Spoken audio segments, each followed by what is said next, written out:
bile. From the stage, she accused me of, quote, palling around with terrorists who would target their own country. She suggested that I was, quote, not a man who sees America the way you and I see America. People turned out to rallies wearing t-shirts bearing slogans like Palin's Pit Bulls and No Communists. The media reported shouts of terrorists and kill him and off with his head coming from her audiences. Through Palin, it seemed as if the dark spirits that had long been lurking at the edges of the modern Republican Party, anti-intellectualism, paranoid conspiracy theories, and antipathy to black and brown folks, were finding their way to center stage. It was a testament to John McCain's character, his fundamental decency, that any time a supporter approached him, spewing Palin-style rhetoric, when a man at a Minnesota rally announced into the microphone that he was afraid of having me as a president, McCain wouldn't have it. I have to tell you, he is a decent person and a person that you do not have to be scared of as President of the United States, he said, causing his audience to boo lustily. Answering another question, he said, we want to fight, and I will fight, but we will be respectful. I admire Senator Obama and his accomplishments. I will respect him. I want everyone to be respectful, and let's make sure we are, because that's the way politics should be conducted in America. I wonder sometimes whether, with the benefit of hindsight, McCain would have still chosen Palin, knowing how her spectacular rise and her validation as a candidate would provide a template for future politicians, shifting his party's center and the country's politics overall in a direction he abhorred. I never posed the question to him directly, of course. Over the next decade, our relationship would evolve into one of grudging but genuine respect. But the 2008 election understandably remained a sore point. I like to think that, given the chance to do it over again, he might have chosen differently. I believe he really did put his country first. The chant that had started with Edith Childs in her big hat in a small room in Greenwood, South Carolina more than a year earlier, now rose spontaneously, rippling through crowds of 40 or 50,000 as people filled up football fields and city parks, undaunted by the unseasonably hot October weather. Fired up, ready to go. Fired up, ready to go. We had built something together. You could feel the energy, like a physical force. But just a few weeks to go before the election, our field offices were scrambling to find enough space to accommodate the numbers of people signing on to volunteer. Shepard Fairey's graphic art poster, titled Hope, with a stylized red, white, and blue version of my face staring off into the distance, seemed suddenly ubiquitous. It felt as though the campaign had moved beyond politics and into the realm of popular culture. You're the new in thing, Valerie would tease. That worried me.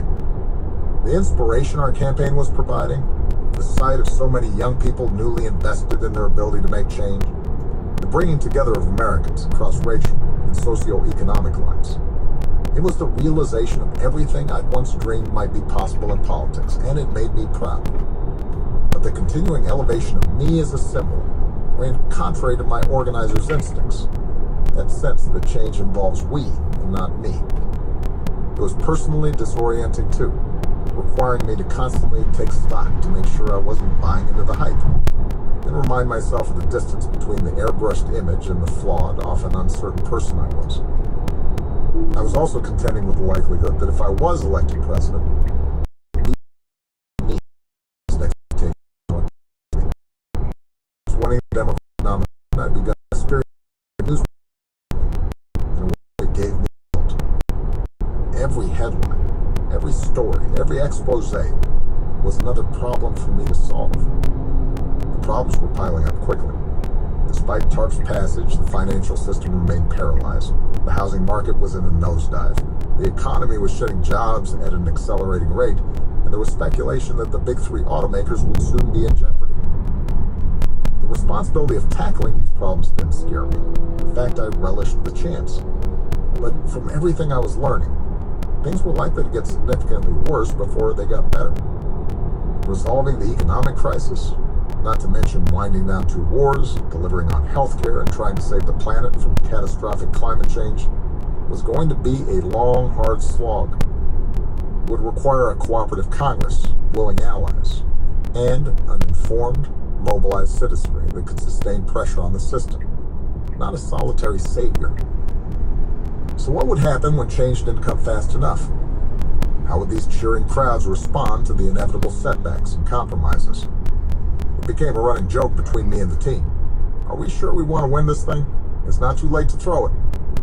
Marty expressed a more ethnic version of the same sentiment. 232 years, and they wait until the country's falling apart before they turn it over to the brother.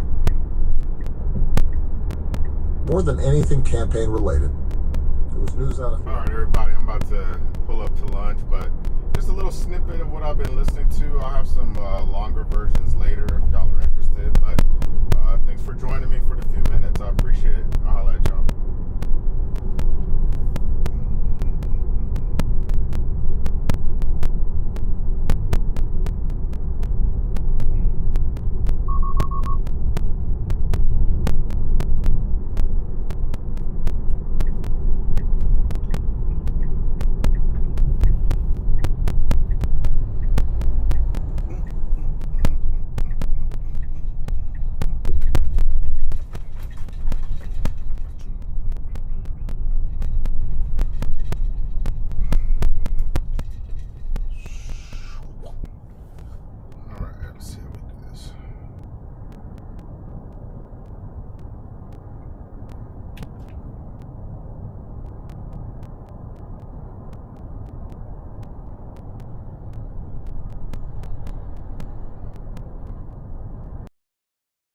Okay, so let's go to YouTube.